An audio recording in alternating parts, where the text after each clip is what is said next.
Welcome back to the Hannahcast, everybody. This is episode 2 of my relaunch of the podcast. If you're listening to this on Spotify, Google Play, Amazon Music, or iHeartRadio, or any other place, podcasting app of choice, hey, how are you? It's good to see you. Well, I guess not really see you as much as listen to you. But if you're watching this as a video podcast on my YouTube channel, sup? So yeah, guys, this is, a lot of fun. So, today I'm going to be going over a bunch of cool things, I'm going to be talking about, Superman and Lois being cast for Superman Legacy, and overall my general thoughts on where James Gunn is going with his DC universe. I'm going to be talking about some Emmy predictions, sort of going on Gold Derby, seeing what people are saying, and also talking about, my predictions for visual effects, because I love, visual effects. I think it's really cool. But, before we do that, I finally got a Grimace shake. So, there's a bit like this whole meme going around. I'm pretty sure, nothing is going to happen or whatever. But, let's see how it goes. See? Nothing happened.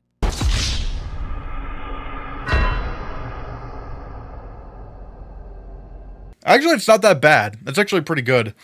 I can definitely taste some vanilla in there. This tastes like a vanilla shake with a little bit of berry in there. I've heard some people say strawberry. I actually don't drink strawberry flavored stuff all that much, so maybe this is what it tastes like. It tastes pretty good, if I'm going to be honest.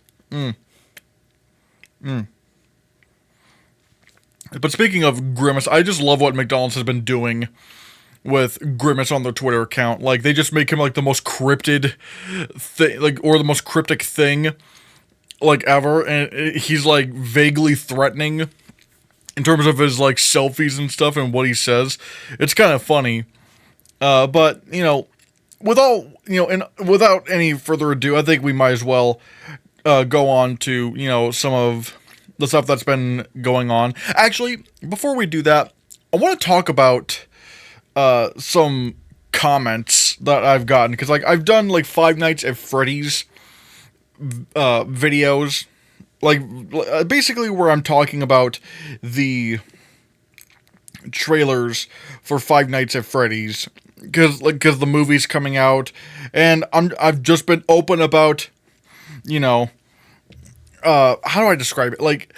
It doesn't, I've been saying it doesn't look good, and I don't think it's going to be good. Look, if it is good, I will eat my words, but nothing is, suggesting that this is going to be anything worthwhile, because Scott Cawthon is co-writing this film, and pretty much has complete control over the production, even having some directors removed because they didn't want to follow his vision.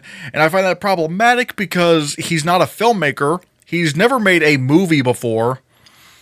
And so it does have me concerned over that aspect, especially when the narrative of Five Nights at Freddy's is so convoluted to where MatPat literally has to explain everything. And I'm willing to bet MatPat just, took a bunch of nonsense and made it into gold. Because, I guarantee you none of this was ever planned by Scott Cawthon. And plus, the story gets more ridiculous as it goes on. And to the point where you're basically trying to guess everything once you get to Security Breach. And speaking of Security Breach, good God, that game is literally broken. It doesn't function. It is a broken game with broken mechanics and a story that doesn't make any sense. And I've heard some people saying, oh, but Steel Wolf had control over that, not Scott Cawthon. He's the creator of Five Nights at Freddy's, and he's basically the person show running these games. Or not really show running, but like he's basically the one creating these games. Like he owns the IP. Like the buck stops at him. So like I don't know why people just don't want to admit that maybe Scott Cawthon isn't like the greatest storyteller ever. Let's face it, who plays Five Nights at Freddy's for the story? It's just like they're horror games.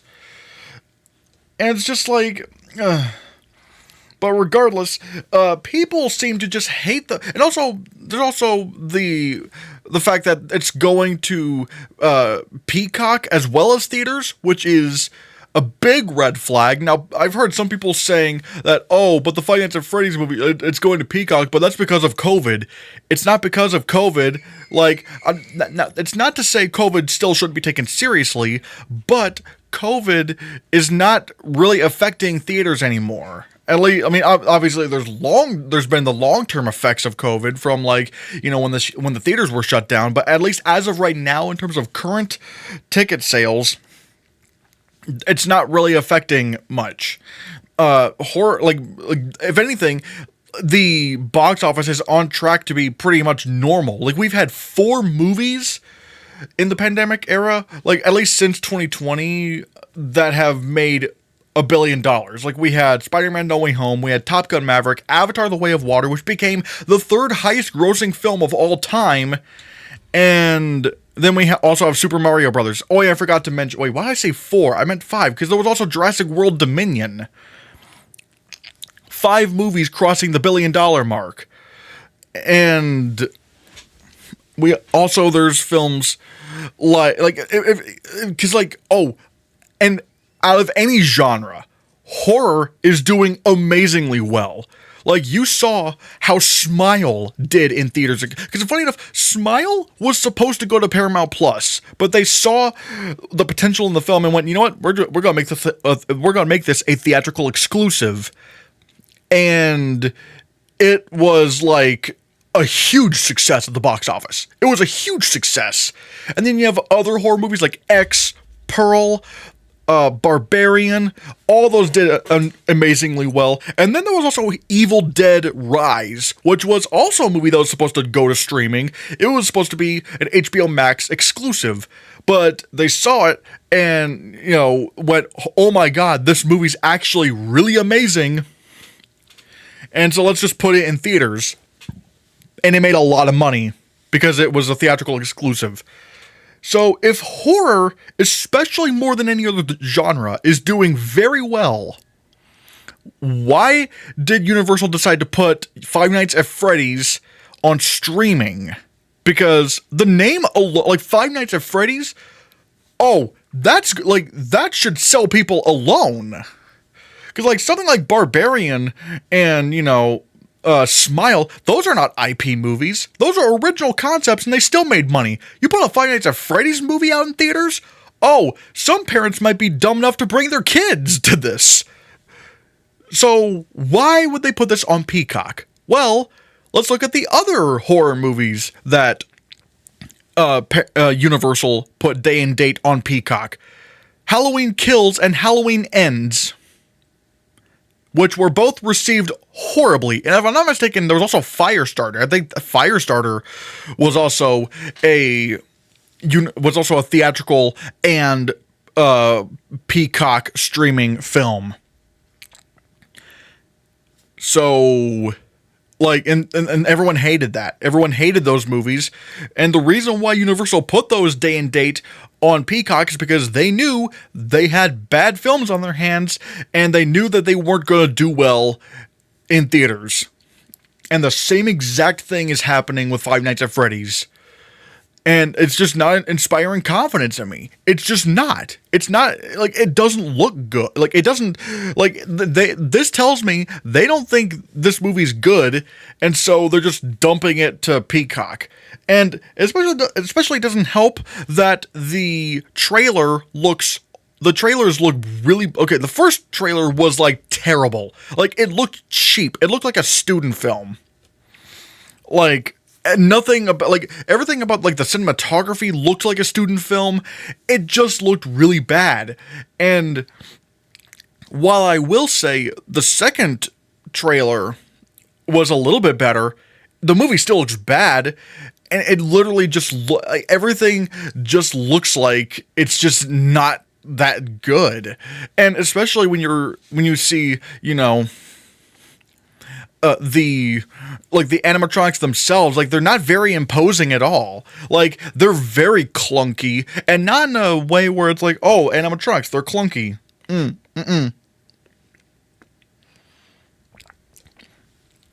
Like, it looks clunky in a way where it's like, they, like, you can tell they are puppeted by puppeteers. Whereas you look at something like The Joy of Creation, like, yeah, they were mechanical, but they also were very fluid and almost kind of otherworldly. And they had weight to them. And they actually felt like they could kill you. Whereas these animatronics, no, they don't look like they could kill anyone. So, basically, I'm not excited for this movie. And oh my god, I have not gotten this much hate since my reviews of the Sam Raimi Spider-Man trilogy. Which maybe I might need to revisit those reviews, because I've been rewatching the Sam Raimi films and I have new thoughts about them. Not good ones, but, you know. And the backlash I have gotten for not thinking these trailers are very good, and also just generally thinking that the movie's not going to be that good. And look, and I've been saying, and even in the videos I've been saying, look, I could be wrong. Maybe the movie's going to be great. And if it's great, and if it's good, I will eat my words. Yet people give me so much flack for that anyway, because the comments are so ridiculous. Like, let's see. Someone said, keep crying, bro. It's going to be awesome. Let the spirits of the missing kids have mercy on your ignorance. You do realize this is fiction, right? It's not real? I don't understand this. Like, this is not real. Like, they're not real kids. Why would they come for me? That's just ridiculous. And let's see, someone else said, a lot of people are so ungrateful. They've been complaining for all these years about the movie, and now they're complaining over the littlest things. I think people are forgetting this is Blumhouse Productions, and also, a lot of people are acting like they've seen it, and he did say, I'm assuming me, they're saying, you know, me saying, that if the movie turns out good, he's wrong. I suggest people stop being super ungrateful. If this is directed at me, what do you mean me being ungrateful? Like, I owe nothing to this movie. I owe nothing to Five Nights at Freddy's. I'm not being sponsored. Like, what, you don't owe a movie anything. If a movie looks bad, then you should say that it looks bad. And look, be open-minded about it, sure, like, you know, don't be completely closed off. But, like, what is, like, me saying that it looks bad? What does that have to do with being ungrateful? Because, like, it doesn't have anything to do, like, I just think it looks bad. Like, I don't owe this movie anything. You make something bad, or at the very least something is released advertising it and it looks bad, then I'm going to be honest about my opinion. Like, I don't owe Five Nights at Freddy's or Scott Cawthon anything. Now, yeah, Blumhouse is behind it, and they've definitely made some amazing films. Like, you know, they've got 2 Oscar nominations for Best Picture under their belt, like Whiplash and Get Out. I stand corrected. I forgot that they have 3 Best Picture nominations, because there's also Black Klansman along with Whiplash and Get Out. Okay, back to the podcast. Absolutely. But they've also had a bunch of films that people didn't like. Like, what was it called? I think it was Truth or Dare? Yeah, Truth or Dare. People hated that. So, like, I don't understand this. Like, it's not about me being ungrateful. I don't owe a movie or a franchise anything. You put out something that looks bad, I'm just going to say that it looks bad. Like, it's just my honest opinion. Let's see, someone else also said, dude, just be happy that the movie is out. It's been like 9 years and finally they're making the film. The movie has been a big topic when it comes to the fandom. It's not perfect, but it can't be that bad either. It could be. You don't know, and I don't know, but like, it could be that bad.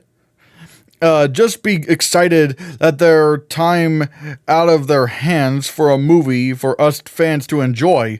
Just because you might be a fan of Five Nights at Freddy's, and like, I like some of the cool stuff about Five Nights at Freddy's, but like, just because you're a fan, like, that doesn't mean anything. Like, I'm a big fan of Jurassic Park. Like, Jurassic Park is my favorite film of all time. Yet, I think the Jurassic World movies are bad, especially the last two. So, like, what does that have to do with it? If anything, if you're a Five Nights at Freddy's fan, if this movie is bad, you probably dislike it even more than the people who don't care about Five Nights at Freddy's. Like, what does that have to do with anything? You don't have to be a fan of something to like something. You don't have to be, not a fan to dislike something. It's like, it just affects you the way it affects you. Maybe you think it looks really good. Sure. And that's great. But that's just not how I see it. Like, I don't think it looks good. You're allowed to have your opinion, but I'm also allowed to have mine. And the idea that, it's going to be for the fans to enjoy, that's just gatekeeping. That is called fandom gatekeeping.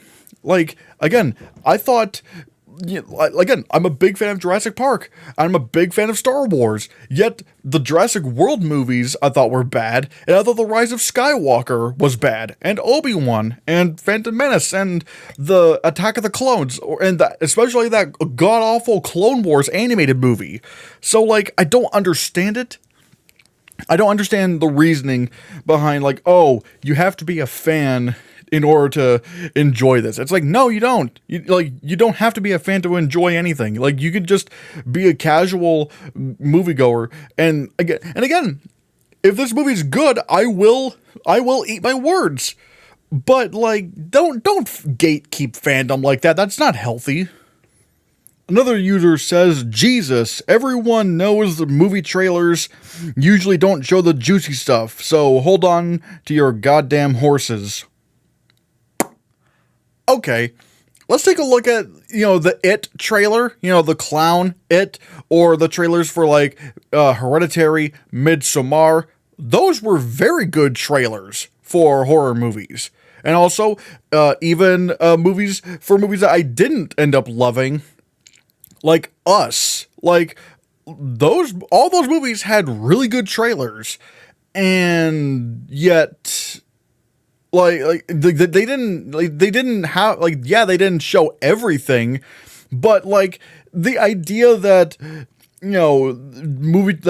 this movie's excused from having a bad trailers because it shouldn't show the juicy stuff.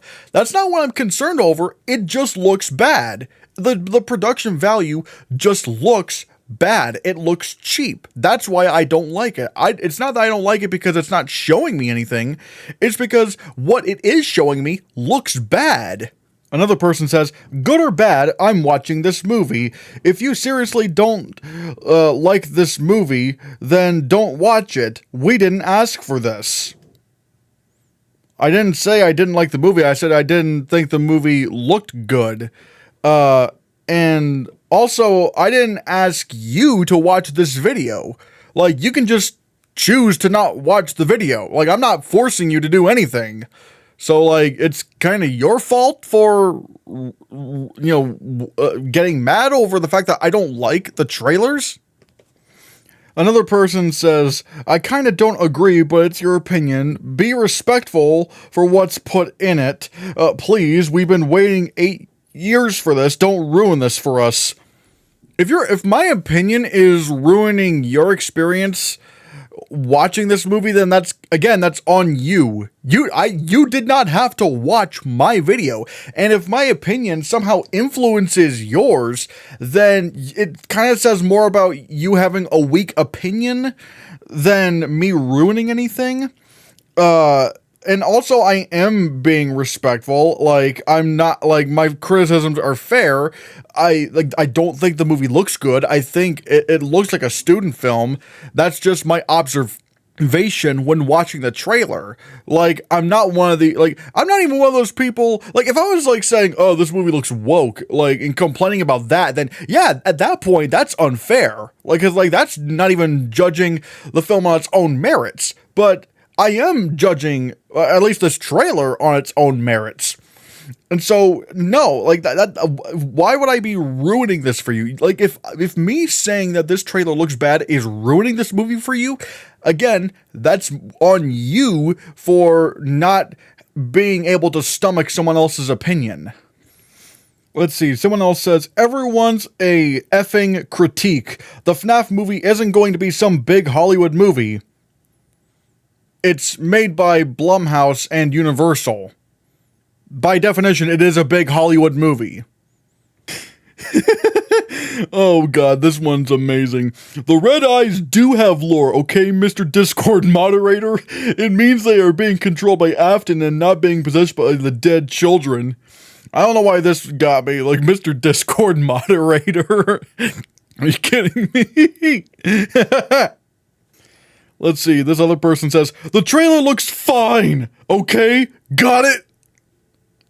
I disagree. And the last one that I will be talking about before we get into the other topics is this one, where for some reason someone says, middle-aged man complains about a movie even when it's not out yet. Aside from the fact that I'm not complaining about the movie, I'm complaining that about the trailer and that the movie doesn't look good. Middle-aged, bro, I'm 24. Like, what? I'm not even, like, I'm like quarter age at least. Like, man, like middle-aged? Like, did you really have to go there? I'm just, oh my god. So yeah, people are dumb. People can't handle opinions of mine. And again, it's not like I'm being unfair. I'm being fair in my criticisms.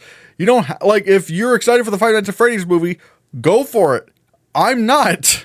Again, if it is good, I will, you know, I will admit to the world, look, I was wrong. This movie is actually pretty good. Or great. Who knows? But you don't shame someone for having an opinion like this. Like, God, middle-aged man, bro literally called me a boomer. I literally got called a boomer. So yeah. Anyways, let's talk about some of the other things in the news. Superman and Lois Lane have been cast for James Gunn's Superman Legacy.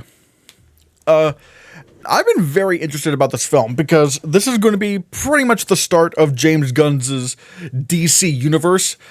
Chapter 1, Gods and Monsters. Which I've been very interested about. And I'll go a little bit more into this whole DC universe, after I talk about the casting.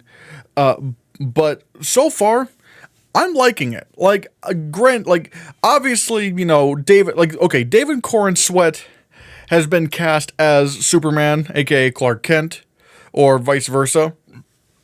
And Rachel Brosnahan from the marvelous Mrs. Maisel has been cast as Lois Lane. Now, granted, if I'm not mistaken, I think Rachel Brosnahan is if I'm not mistaken, I think she is an Emmy Award winning actress. I think she is. Hold on. Let me check it out. Like, I think she is actually an Emmy Award, because like she was in The Marvelous Mrs. Maisel, so like she probably has. Yeah, she has won a Primetime Emmy. She has won she won in 2018 for Outstanding Lead Actress in a Comedy Series for The Marvelous Mrs. Maisel. And she's been nominated pretty much every other year since. I mean, like, at least, when The Marvelous Mrs. Maisel came out. And she might even get nominated for the Emmy this year. If I'm not mistaken, I think maybe there's a new season this year. I'm not exactly sure. Wait. Yeah, I think there was. We'll go over that. But, like, yeah. And David Corenswet, granted, I don't really know much about him. I know he was in some, like, Netflix shows. But knowing James Gunn, I'm willing to bet he's cast the right guy. And granted, he's not all big and buff right now, but, like, that's never really a concern for me. Because you can bulk up. Like, I remember back then, people were saying, oh, what, like, Gal Gadot as Wonder Woman, like, she's a stick. Now, and I'm like, you do realize she can bulk up, right? Now, there were concerns over whether or not she was a good actress, because she was, like, mainly just a model and did maybe, like, a Fast and Furious movie. But she turned out to be a pretty good Wonder Woman. I mean, again, she's not a great actress, but I think she's been getting better. Especially when she has, like, actors like Chris Pine to bounce off of, emotionally. And so I think, yeah, but even then, like, she was able to bulk up pretty well. Now, obviously, she's not, like, Wonder Woman in the comics buff, but to be fair, those are the comics. You can't, like, no person can be reasonably that big. Like, it would look stupid in live action if people were like that's, like, unhealthy bodybuilder levels of buff. And people just, especially actors, cannot reasonably do that. Like, probably about the peak of, human physicality you'll see in an actor playing a superhero might be Hugh Jackman as Wolverine in The Wolverine from 2013. That's probably about the peak you will see someone in superhero form. Because, like, good God, he was ripped. But still not as ripped as the comics, but that's okay, because it works in live. Like, this works in this medium. You don't need to be, like, as buff as they were in the comics. But regardless, David Corenswet, he's pretty skinny now, but he's gonna bulk up for sure. And he definitely has, like, the face. Like, I know a lot of people have been saying that he looks like Henry Cavill, which I guess from certain angles he does kind of look like Henry Cavill, but I think those are mainly just from, like, certain angles and lighting conditions. But I'm really excited to see Superman Legacy, because let's just face it, well, for one, I'm excited because James Gunn has written and he's directing this film, which I feel like is a big plus, because the thing is, when it comes to these shared universe films, they never start off on the right foot, or the very, like, in terms of, like, universal acclaim. Like, as much as I love Man of Steel, it is one of the most divisive comic book, maybe the most divisive comic book movie out there. Like, I love it, but there are a lot of people who don't love it. Like, there's a lot of people who hate that movie. It was very divisive.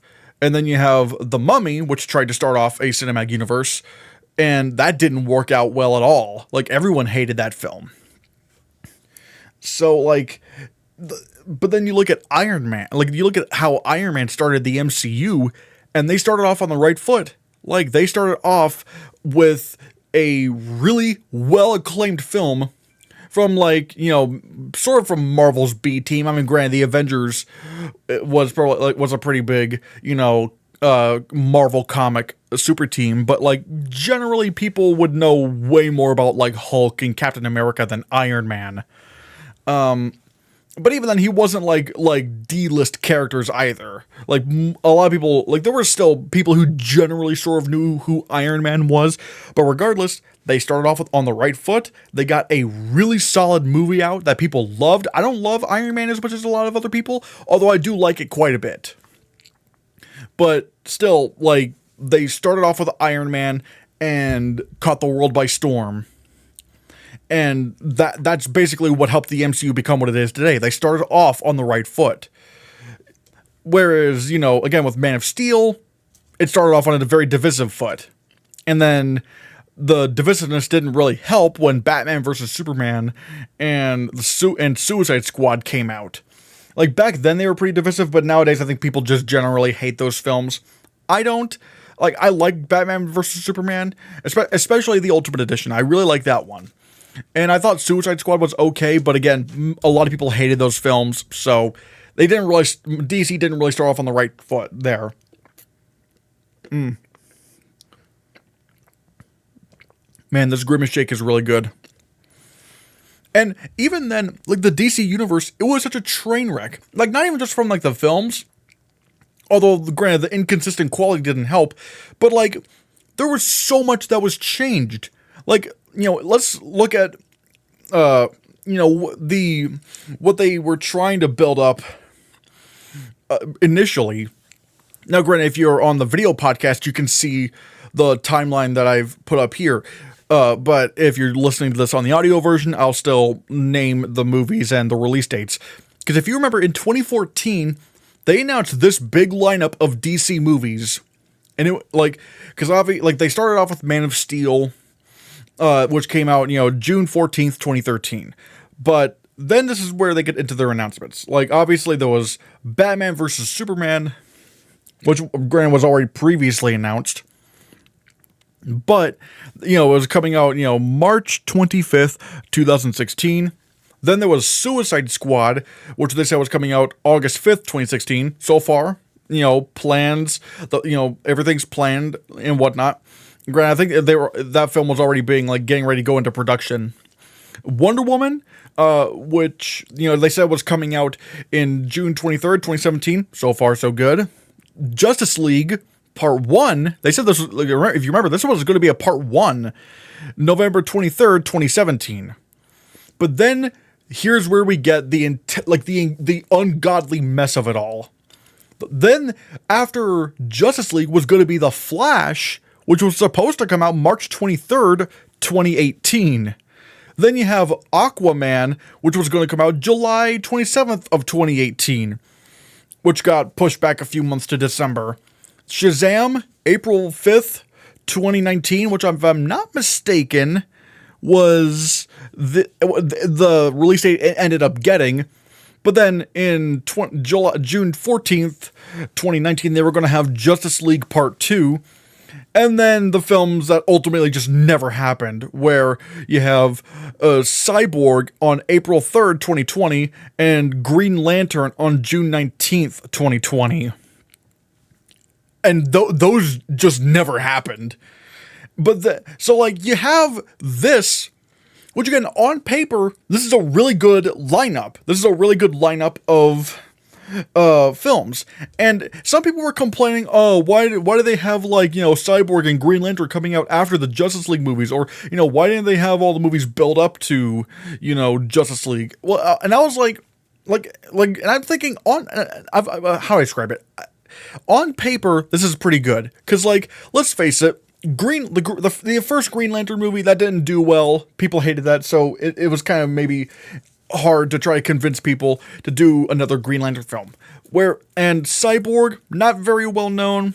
And, Shazam, Aquaman, all that stuff. It's those are a bit of a risky gamble. Now, granted, you could probably do those now because the culture has changed, but you gotta remember, this was 2014, and making these kind of bets was a really risky move. And I kind of liked what they were trying to do, which was use the Justice League films as start-off points to do that Flash movie, to do that Cyborg movie, and that Green Lantern movie. I thought that was a pretty smart idea. Get the people invested in these characters with those Justice League films, and then spin those off into their own films, which again, I really like. But as we know, especially now, the plans just changed radically, because you had not only a bunch of release dates moved, but also projects that came right out of nowhere. You had people, there was Suicide Squad, and people were like, oh wow, we love Harley Quinn. Oh really? Let's do this Birds of Prey movie. People like that Wonder Woman movie. Cool. Let's do Wonder Woman 84. Oh man, Justice League. That didn't do well. So yeah, we're not doing Justice League Part 2 or anything like that. Whatever. But people, have been demanding the Snyder Cut. All right, let's give the Snyder fans what they want, which ultimately backfired so badly to where instead of being grateful that the movie was released and that it was actually really good, the Snyder fan base just went, all right, now give us more. We want more. Screw you. We want more. Which, again, was just bad PR and lost the studio quite a bit of money, considering the finishes had to, I think, cost around like $75 million, if not more, which was just insane. Then Wonder Woman 1984. All right, well, again, people liked Wonder Woman, so we're going to do a sequel to this, even though that wasn't in the initial plans. Then, oh, wait, and then that didn't turn out very well. Oh, James Gunn is available since he's been fired from Guardians of the Galaxy? All right, let's just give him anything he wants. Suicide Squad sequel? Done. And look, granted, it was great. It was a great film, and probably one of the best films in the DC Extended Universe. But then, Dwayne Johnson, he wants to do his own Black Adam film, and, not have anything to do with Shazam, even though Black Adam is like the quintessential villain of Shazam. All right, let's just give him his own movie. And Flash, good God, that movie just now came out. Also, I just realized, I put the date on the Flash wrong. It literally came out I accidentally put it in August 6, 2021, when in reality, it just oh, yeah, sorry. I kind of screwed that one up. But you get the idea. It came out like a couple of weeks ago or something like that. But yeah, that Flash movie, development hell for so long.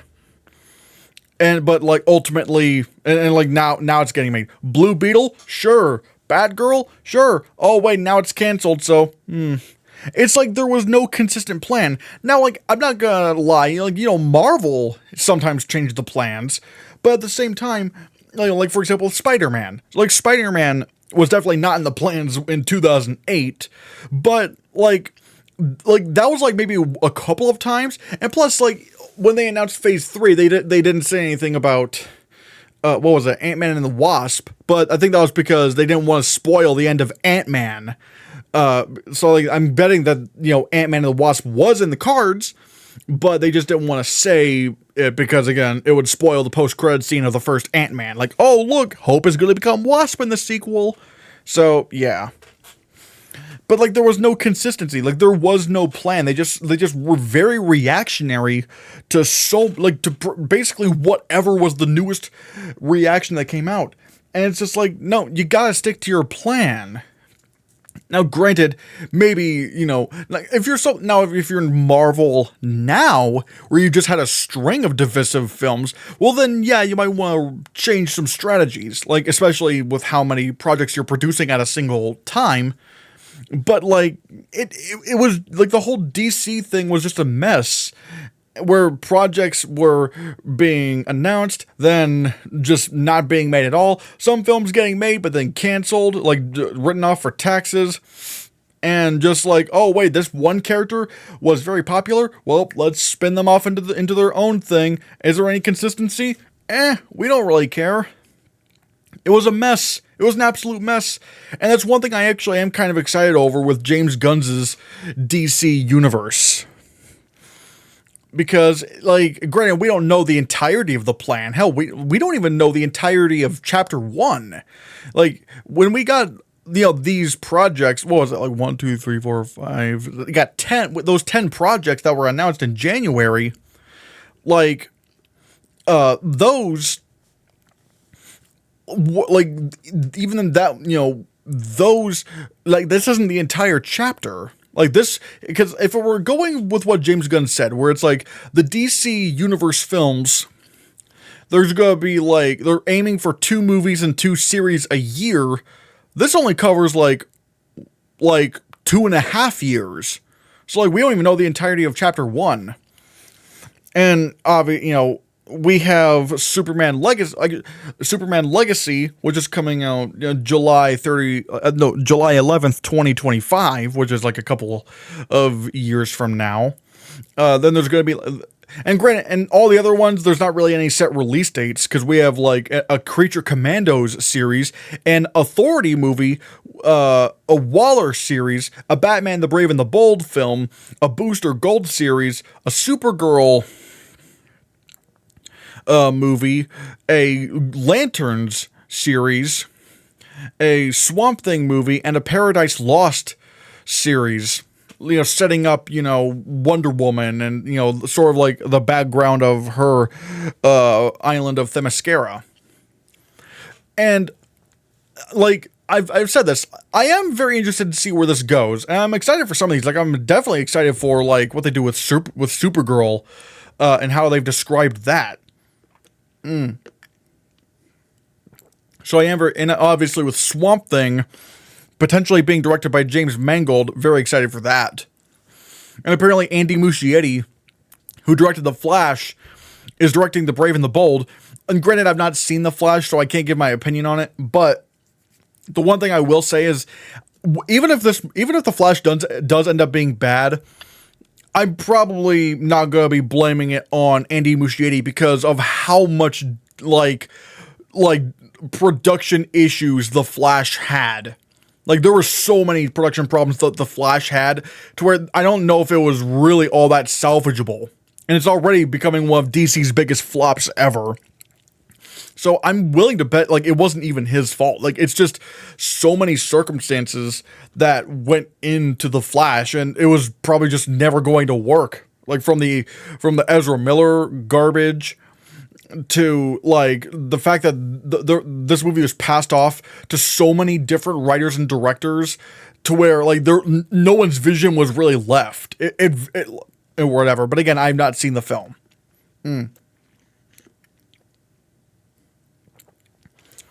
So I'm willing to see what they do with Batman, The Brave and the Bold.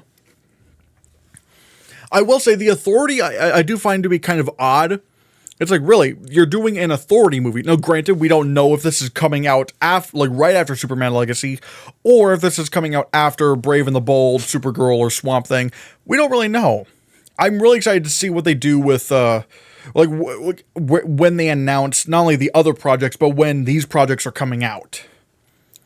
But I was kind of saying, like, you know, is an Authority movie, because, like, in terms of quality, I'm pretty sure these will all be very good, because it's James Gunn. Like, he's really, really good at making movies. And I still really want to see Guardians of the Galaxy Volume 3.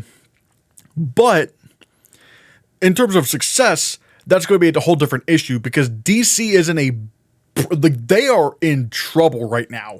Like, the past so many films of theirs have flopped. Like, Birds of Prey was a flop. Actually, even the first Shazam, which, granted, I don't think the first Shazam flopped, but it definitely wasn't, because I think the budget was pretty low. But it still made, like, what, $300-something million? And so it, like, barely squeaked out to being profitable. Or at least breaking even. But then you have Birds of Prey, which just straight up flopped. And then you have Wonder Woman in 1984, which, granted, you know, being day and date on HBO Max during the pandemic didn't help, but it still flopped. And then you have The Suicide Squad, which, again, HBO Max day and date, did not help one bit, but it still flopped. You had, what was it, Black Adam. Everyone hated that, and that flopped. Then you have Shazam! Fury of the Gods. That flopped. And now you have The Flash, which is flopping. I think, at best, Superman Legacy is probably going to make $500 million, like, somewhere around the $500 million range. Like, at best. Because even if this movie's great, the legacy, like, ironically enough, the legacy of DC right now is kind of in shambles. Because, sure, some of the, you know, standalone, like, Elseworlds movies, like Joker and The Batman, like, they do very well. But, again, they're not really connected to the DC universe, like, they're Elseworld stories. So, I think it's going to take a while for people to trust DC again. So, that's why I'm kind of wondering what they're going to do with The Authority. Like, are they going to be releasing The Authority, like, right after Superman Legacy?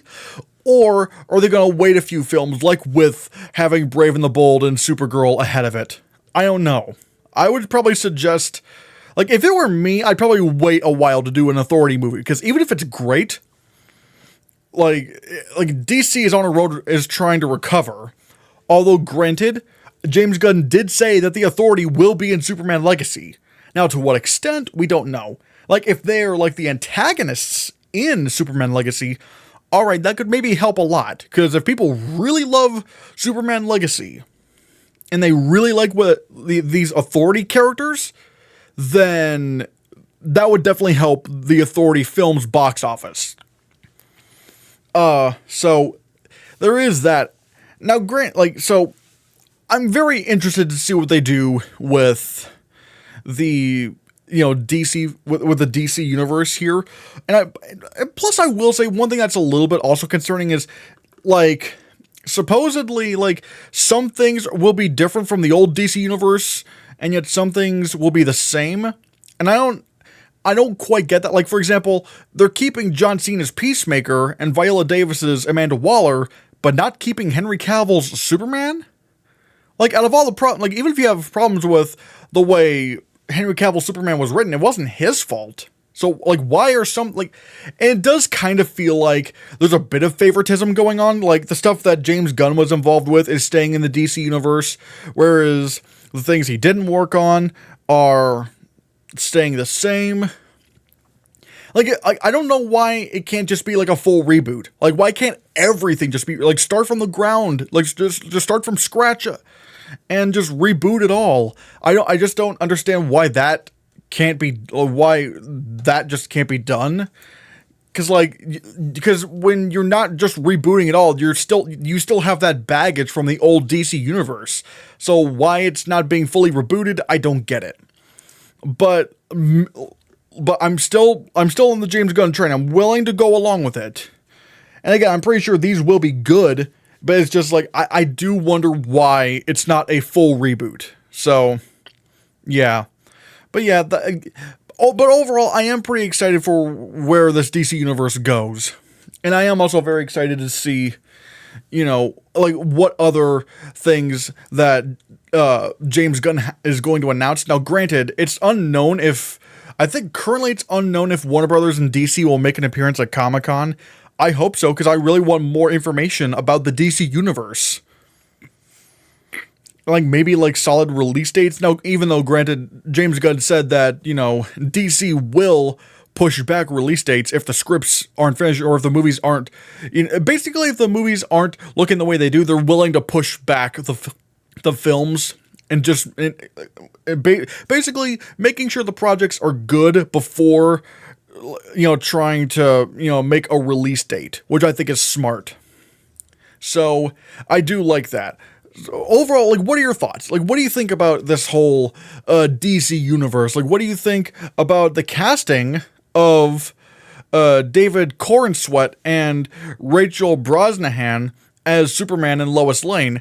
And plus, and it seems like Lex Luthor is going to be in this movie too, considering there's been castings for that, and it's looking like one of the people circling the role of, I think two of the people circling the role for Lex Luthor are, ironically enough, both Skarsgård brothers.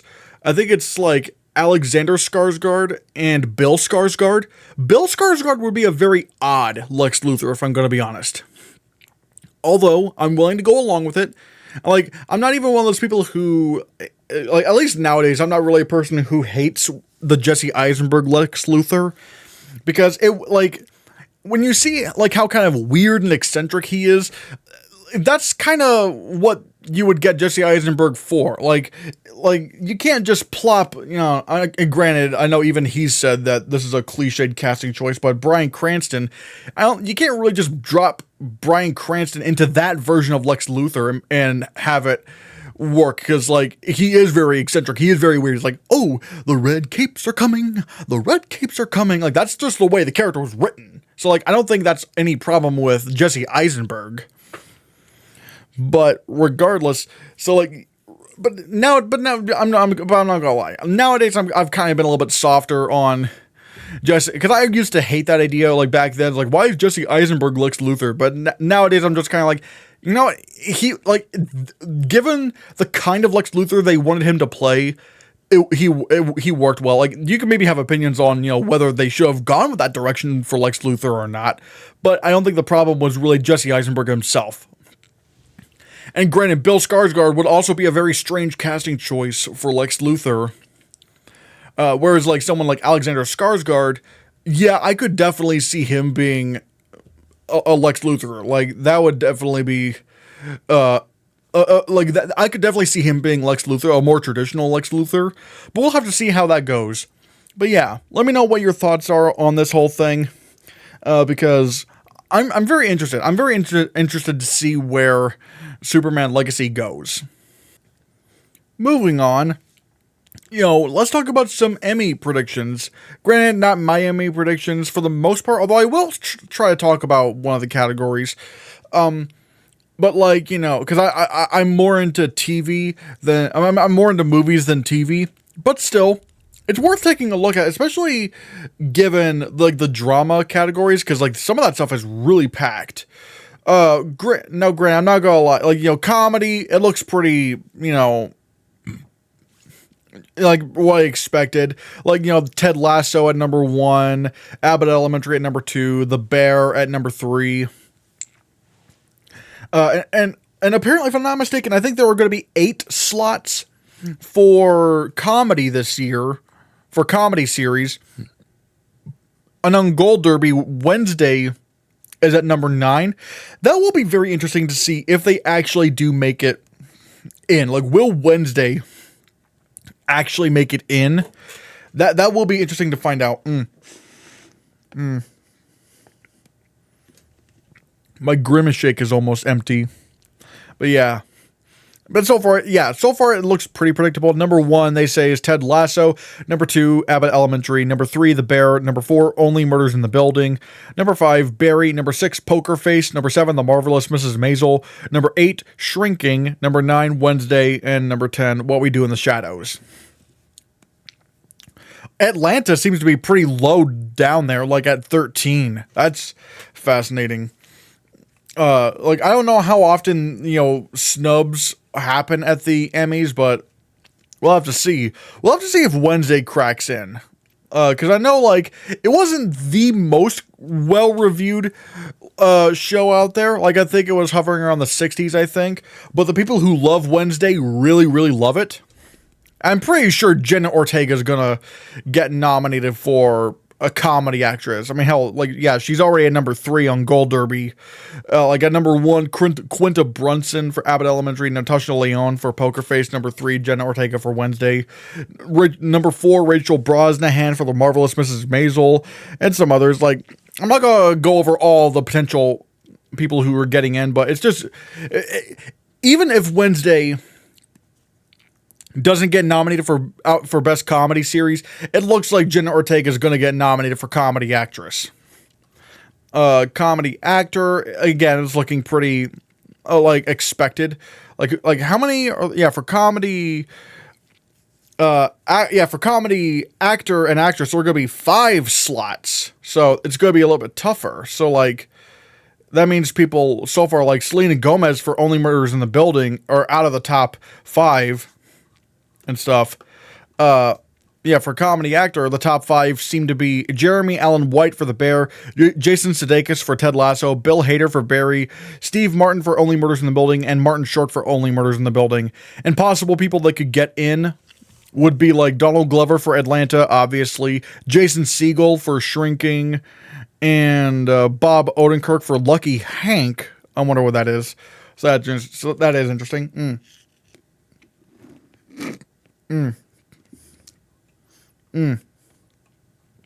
Wait, Tulsa King is Tulsa King a comedy series? I haven't heard about it being a comedy series, but whatever.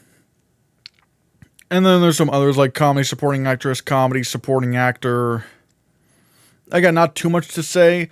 Although apparently most people are thinking that for comedy supporting actor, Harrison Ford might win for Shrinking, which is fascinating.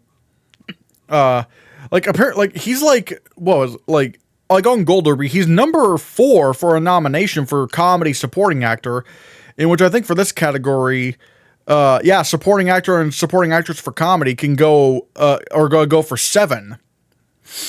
But like, he's like 4th to get nominated, 4th most predicted to get nominated, but he's the most predicted to win right now. So that's fascinating.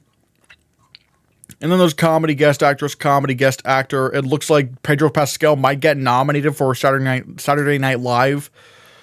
Let's go to drama series. This is where things get really interesting. Number 1 is Succession. Obviously, I mean, Succession just ended. I think they've won like practically every year they've been nominated for. That's crazy. The White Lotus, that's at number 2. Number 3, The Last of Us. Oh my God. I really, like, The Last of Us better get nominated for drama series, because, like, I did see The Last of Us. It is stupid good. It is one of the best shows I've seen in a while. Episode 3 is, like, maybe the best episode of, like, one of, if not the best episode of television I've ever seen. It's so freaking good. Number 4 is Better Call Saul, which is, like, basically its last chance to win anything. I don't think it's going to win drama series. It's clearly going to be Succession.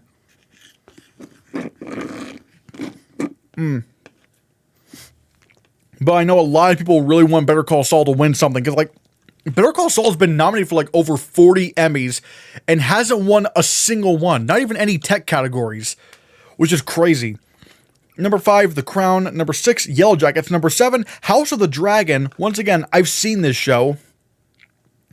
Or at least I've seen season 1. It's fantastic. I loved House of the Dragon.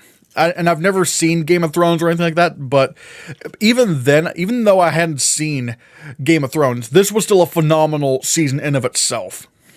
Number 8, Yellowstone. I'm willing to bet it probably, actually, how many series can get in for drama? 8 slots for drama series. I'm willing to bet Yellowstone doesn't get in.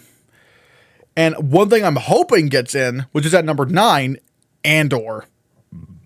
Andor is the best Star Wars series I've ever seen. And I'm not even a Mandalorian Season 3 hater. Like, I liked Mandalorian Season 3 quite a bit.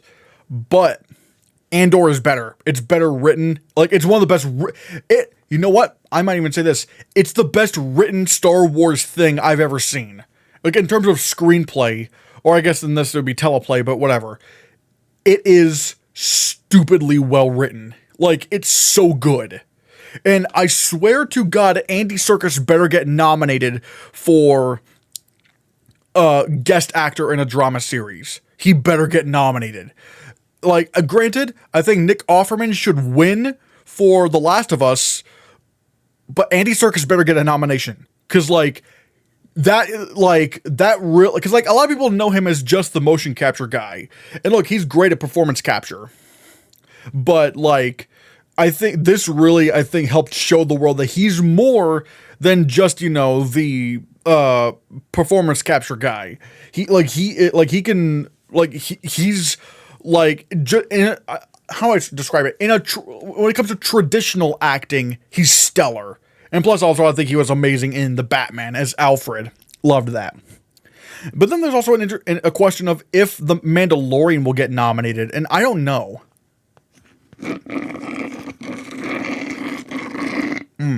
Sorry about that. I mean, the previous 2 seasons got nominated for drama series, but this was not as well received as the first 2 seasons. Though Mandalorian could maybe still pull it off, but if that's the case, would we see Andor and The Mandalorian in? That's the question. And I'm wondering if The Boys makes it in. I hope The Boys gets in, because I love The Boys, and season 3 was absolutely fantastic. Absolutely stellar. So, but I don't know, because, like, there's so much tough competition this year. Like, seriously, it's so stacked. If you were to ask me, like, maybe a year ago if The Boys will get in, I was like, oh yeah, sure. But now that you got House of the Dragon, The Last of Us, and Andor, I don't know. I don't know anymore. I don't know if it gets in. Lord of the Rings, The Rings of Power, I don't think that's going to happen. Although, even though I am a fan of that show, I'm quite a bit of a fan of that show. I don't think it's as good as, like, I don't think it's as good as, like, The Last of Us or Andor or whatnot. But I like it, and you know what? Maybe I might like it more than House of the Dragon. Don't get me wrong, I like House of the Dragon a lot, but there's something kind of comforting about Lord of the Rings of Power in a sense. It's I don't know what it is, but yeah. I'm trying to look at to see what the other shows could possibly be, and obviously, no, I'm not seeing a single one that could possibly sneak in. Drama actress, again. Everything seems kind of normal and whatnot. Drama actor, ooh. So far, there's a lot of people saying, God, there's so many Succession people. And, like, there's Brian, like, obviously, like, so, okay, here's what it looks like so far. How many people can get nominated for drama actor, lead actor? It's 6. At number 1, is Bob Odenkirk for Better Call Saul. He's the most predicted to get he's not the most predicted to get nominated. It's Pedro Pascal. Although he's at number 3 for some reason. But then again, maybe I'm just not getting it all. Maybe I'm not getting the whole picture. But number 2, most predicted, Jeremy Strong. Number 3, Pedro Pascal. Number 4, Kieran Culkin for Succession. Number 6, Brian Cox for Succession. Number 6, Jeff Bridges for The Old Man. Number 7, Harrison Ford for 1923.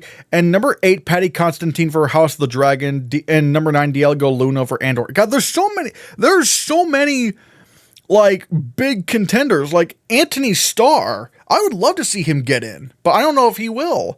Diego Luna, I'd love to see him get in. I don't know if he will. Although people need to pay attention to Patty Constantine a lot more, because like he was so good in House of the Dragon. He was unbelievable. Although granted, I haven't seen Succession or The Old Man, but it's like I am kind of surprised that a lot of people are sleeping on Patty Constantine. Because, he was the heart and soul of House of the Dragon. He was the emotional hook. But again, Pedro Pascal, I'm glad he's probably going to get nominated. I mean, he's definitely going to get nominated.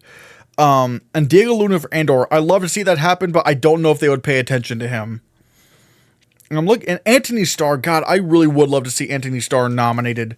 But again, there's so much competition. And even when The Boys was nominated for Outstanding Drama Series, which I will say is a little bit confusing. I'm not sure why it's in for Drama Series and not Comedy Series. Which, granted, there's drama in The Boys, but it's you would think that it would go into the comedy category. But yeah, let's see some of the other ones. Drama, supporting actress, nothing quite out of the ordinary. Yeah, nothing really quite out of the ordinary. Or at least for the stuff that I'm aware of and stuff. Supporting actor in a drama series, a lot. I mean, Giancarlo Esposito is probably going to get nominated for Better Call Saul. Although Matthew McFadden for Succession. Granted, I've still not seen Succession, but I'm pretty sure Succession is going to win so many awards. So many Emmys, especially since this is the last season of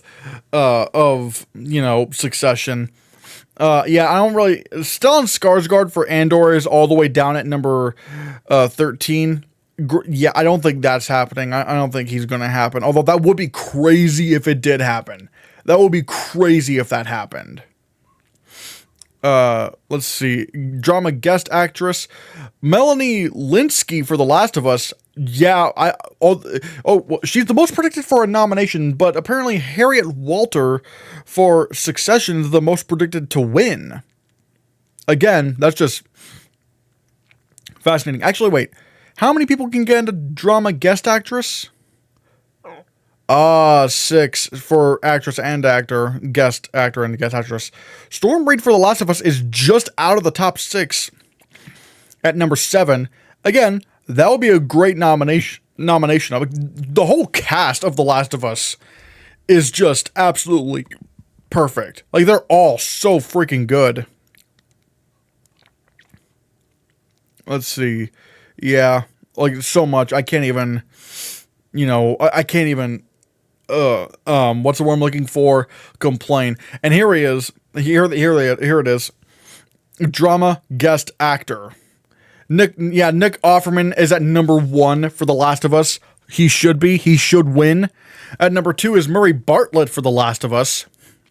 Like, these two absolutely should be in there. Like, they should definitely be number 1 and number 2. Number 3, James Cromwell for Succession.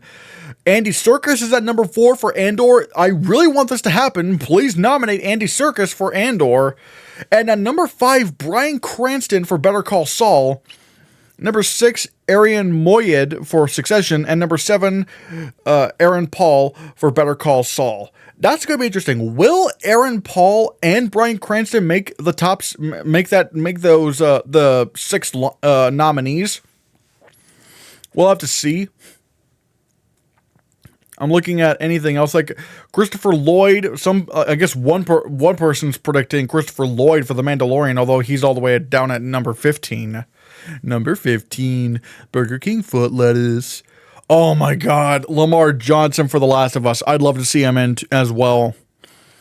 God, the more I think about it, I'm thinking that the whole. The Last of Us might have the best ensemble of the year. Although, granted, I've not seen Succession. Maybe I'm exaggerating, but The Last of Us just has such an incredible lineup, like a cast lineup. It's unbelievable. So much. Limited series, number 1 is Beef. Number 2, Monster, the Jeffrey Dahmer story. Number 3, Blackbird. Number 4, Daisy Jones and the Six. Number 5, Fleischman is in Trouble. Number 6, George and Tammy. Actually, wait, let me see how much. Oh, there's 5 slots for TV movie. Oh, wait, no. 6 slots. Wait, what? There doesn't seem to be. I'm looking at Awards Watch. Nothing says anything about how many, slots are in for TV, for limited series. There's 5 slots for TV movies. So do I say there's 5 slots here? I don't know. A Small Light is at number 7. Good God, I really hope to God, Obi-Wan Kenobi's at number 11. I hope to God that doesn't happen, because I think it was the Producers Guild Awards that nominated Obi-Wan Kenobi for limited series.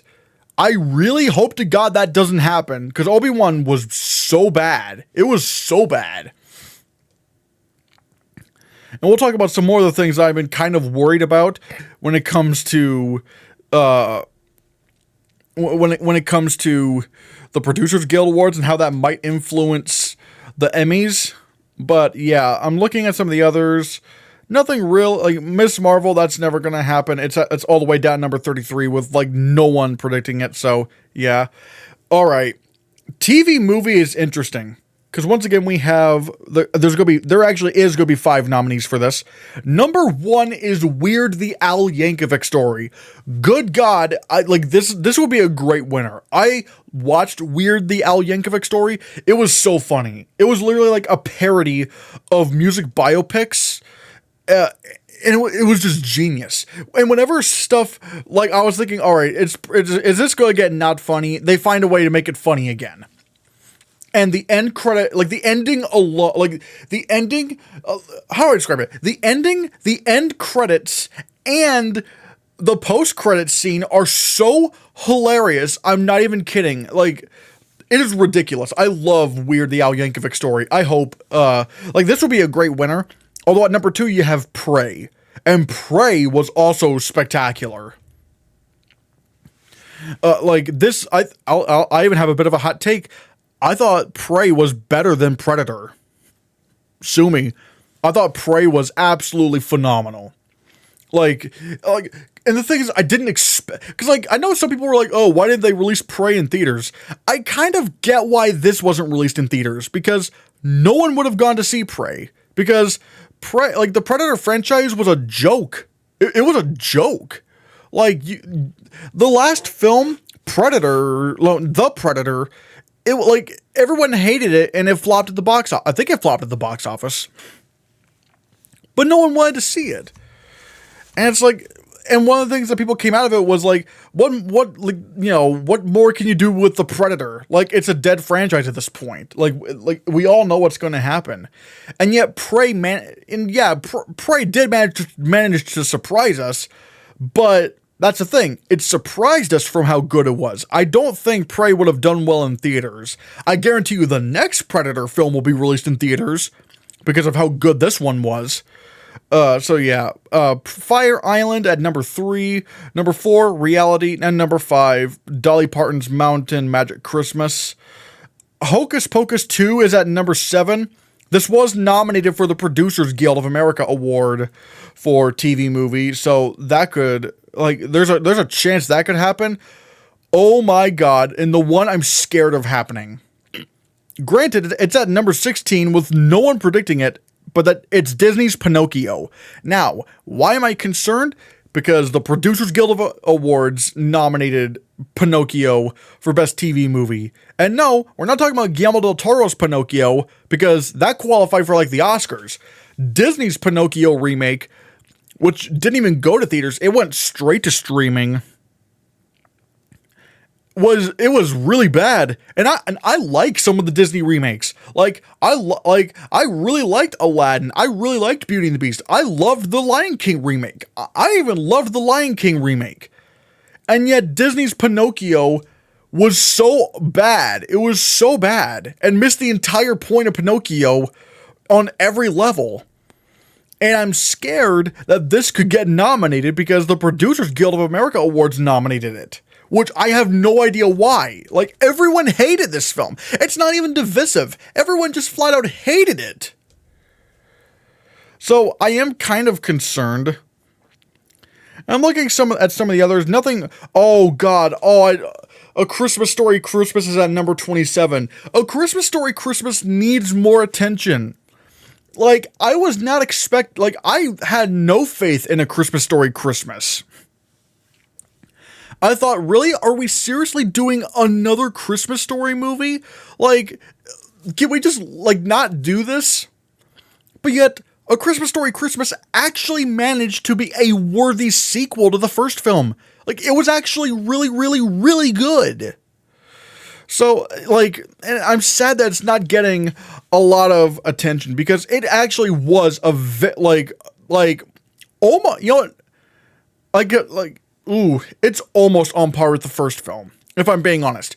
Because, it managed to call back to some of the stuff that we loved from the first Christmas Story, but not in a way that was demeaning or that, look, wink, wink. It actually managed to be a loving tribute, and a loving tribute to, Ralphie's father. And we're following, Ralphie as an adult with kids of his own, trying to make his kids' Christmas a very memorable Christmas. And especially with this one twist around the end, it's so good. It's so clever. I might watch this every Christmas, if I'm going to be honest. A Christmas Story Christmas is that good. It's so fantastic. If you haven't seen A Christmas Story Christmas, later this holiday season, you need to watch it, because it is just it is wonderful. It is absolutely a wonderful film. And then there's some, movie limited actress. So far, Jessica Chastain for George and Tammy is poised to win. Although I will say it's kind of funny that, she's going to win an Emmy for George and Tammy, and yet she also won an Oscar for The Eyes of Tammy Faye. Obviously, these aren't the same people, but still, it's still kind of funny to think about. And wait, is Amber Midthunder? Let's see. Oh my God, she's at Amber Midthunder for Prey is all the way down at number 15 for limited series for best actress in a TV movie or limited series. She's at number 15. She should be higher up. I mean, granted, I haven't seen some of the other ones, but it's really for as much as everyone loved Prey, they don't she's not really up there. That's crazy. For best actor in a TV movie or limited series, it looks like Evan Peters for Monster, the Jeffrey Dahmer story, is going to win. Although there's also some big competition here, like Daniel Radcliffe for Weird, the Al Yankovic story. So like that, there is some and there's also Stephen Yeun for Beef. So yeah, like there definitely is a lot of competition right there. And let me see. And this is interesting. Animated program. I'm not exactly sure how much there is here. Yeah, it doesn't really say how much, like how many nominees there's going to be, at least not on Awards Watch. But so far, I'm looking at this. Number 1, The Simpsons. Number 2, Big Mouth. Number 3, Bob's Burgers. Number 4, Harley Quinn. Number 5, Intergalactic. Number 6, Rick and Morty. I guarantee you that's not going to happen. Rick and Morty's not going to happen. Not with this controversy that's going on. Number 7, Genny Tartakovsky's Primal. Number 8, Archer. Number 9, Star Trek Lower Decks. And so on and so forth. It does probably look like The Simpsons could win this, although it would be really fun if, like, Harley Quinn won. But, like, you know, it's The Simpsons. Although, if I'm not mistaken, I think, like, last year, Arcane won animated series, which was insane. Like, Arcane, like, despite all odds, like, being this new series and based on a video game, it ended up winning, which is insane. I'm looking, yeah, nothing really, God, Velma will never happen. I'm looking at Velma. Yeah, Velma will never get nominated. If it does, oh my God, there will be backlash against this film, against the Emmys if they nominate Velma. Oh my God, that would be great. Like, granted, I'm looking at Gold Derby. It's not looking like it's going to happen. It's at number 24, like literally right near the bottom, but with like 0 people predicting it. But God, wouldn't that be insane if Velma got nominated for outstanding animated series? That would be nuts. And you know what? Just for funsies, let's just look at outstanding special visual effects in a season or a movie. Now, granted, for you people in the YouTube, watching the YouTube version of the podcast, I have a graphic pulled up for like what apparently the nomination ballot looks like for this category. Now, if you know me, I love the visual effects categories, whether it's the Oscars or the Visual Effects Society. I just love visual effects because I think it's really cool. There's a lot of groundbreaking stuff. And regardless, you know, I'm looking at outstanding special visual effects in a season or movie, and this is what the nomination ballot looks like. Now, granted, I don't know if you can like write in stuff that's not on here. Like, maybe you can, maybe you can't. I'm not exactly sure. But so far, like from what we know, this is what is on the ballot.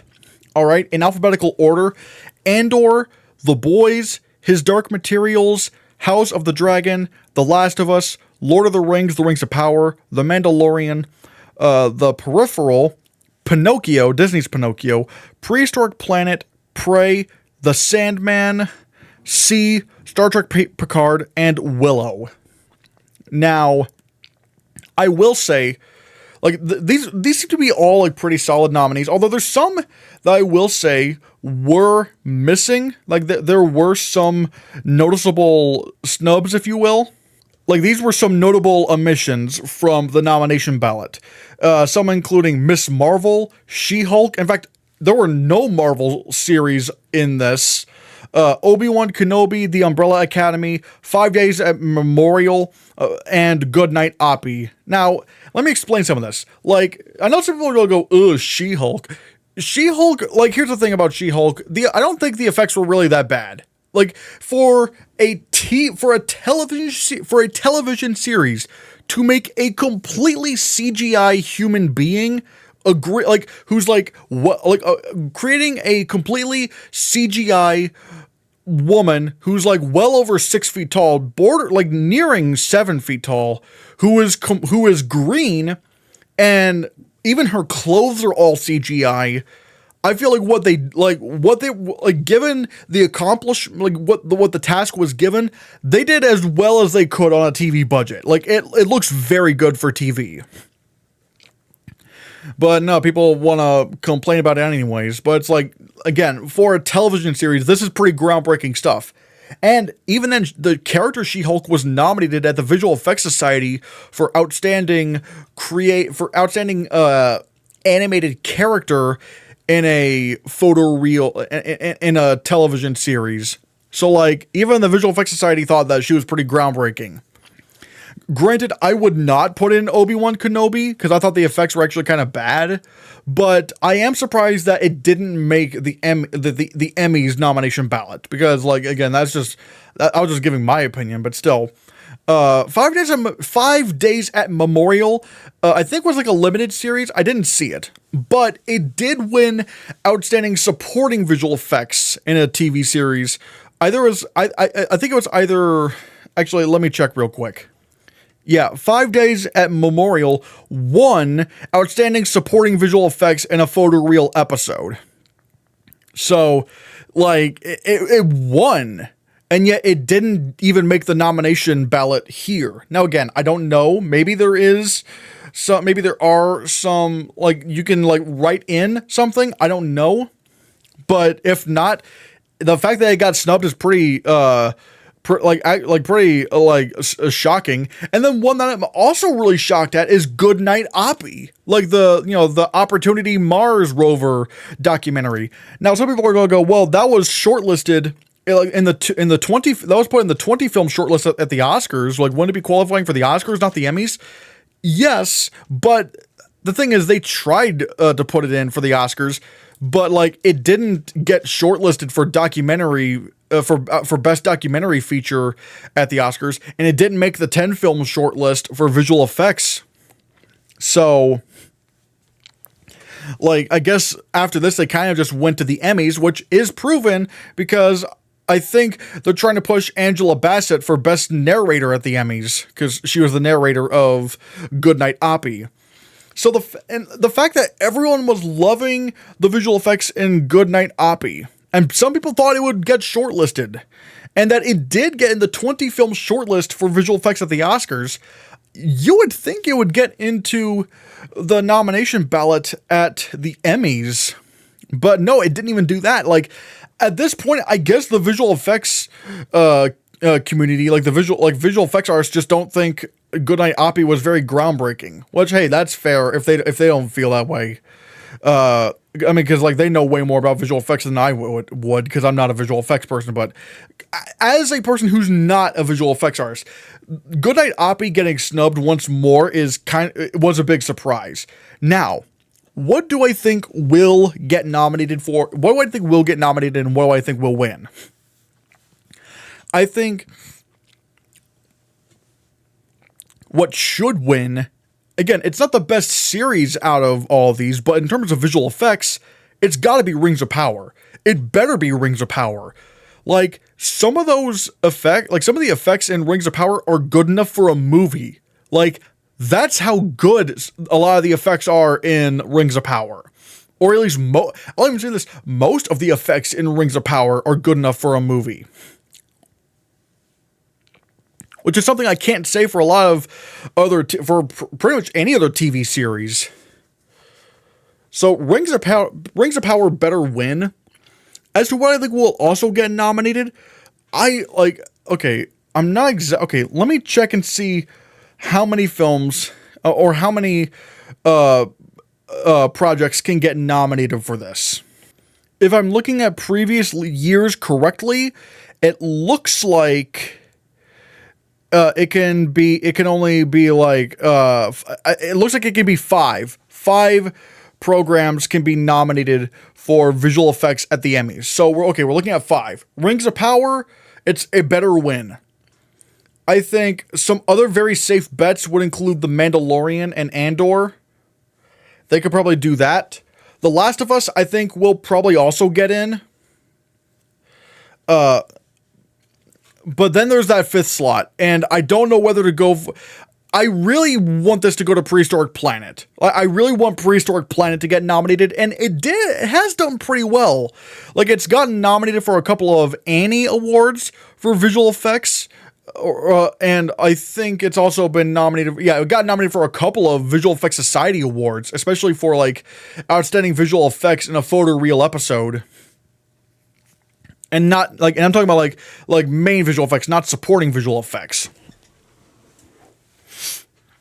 So Prehistoric Planet has a pretty good chance. And if I'm not mistaken, House of the Dragon didn't get nominated at the Visual Effects Society. Like, oh wait, no, it did. Like, okay, for outstanding visual effects in a photoreal episode, the winner was Lord of the Rings, The Rings of Power, which makes sense.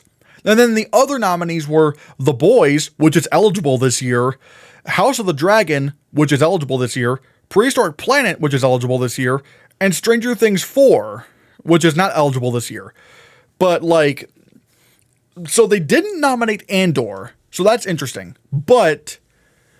And that was eligible, but The Last of Us and The Mandalorian came out, like those seasons came out this year, so they wouldn't have been eligible for the Visual Effects Society Awards this year. They're going to be eligible next year. So that poses the question: what gets nominated this year? I think again, Lord of the Rings is safe. I want to say Prehistoric Planet is safe. I want to say that, but at the same time, I don't know what to do. Also, I just realized there are even some inconsistencies. Like, for example, the Book of Boba Fett, even though it won the Emmy for visual effects last year, it didn't get nominated for Outstanding Visual Effects in a Photoreal episode at the Visual Effects Society. It didn't even get nominated for the top prize. Or at least the top TV prize. So this is interesting. I'm looking at what the other nominations are. Like, okay, Lord of the Rings, it won quite a few of the awards. It won the top prize. It won Outstanding Effect Simulations in an episode, commercial, or real-time project, and Outstanding Created Environment in an episode, commercial, or real-time project. So it did win those, but in Prehistoric Planet, it was nominated for a couple of awards. It was nominated for the top prize, visual effects in a photoreal episode, and it was also nominated for outstanding virtual cinematography in a CG project, where it could be like this was open to like films, TV, I'm guessing also maybe games, I'm thinking. Yeah. Basically, it's just like anything. So it was even nominated for that, although it lost to Avatar: The Way of Water, which makes complete sense. So Prehistoric Planet got 2 nominations. Now, there's also House of the Dragon, but House of the Dragon, it seems like it got only 2 nominations. The top prize for visual effects in a photoreal episode, but also it got nominated for outstanding compositing and lighting in an episode. This is tough. So, like, it's got the same amount of nominations that Prehistoric Planet did.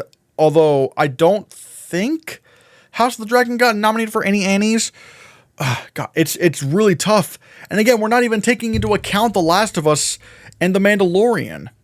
Like, what will they do? And also, like, if I'm not mistaken, last year's Visual Effects Society Awards, I think Loki won outstanding visual effects in a photoreal episode, or at least like the top prize for TV at the Visual Effects Society, and yet it didn't get nominated for the Emmy.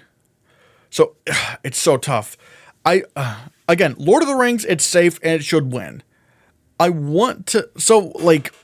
Mandalorian, considering the last 2 seasons won, I don't see why this wouldn't get nominated.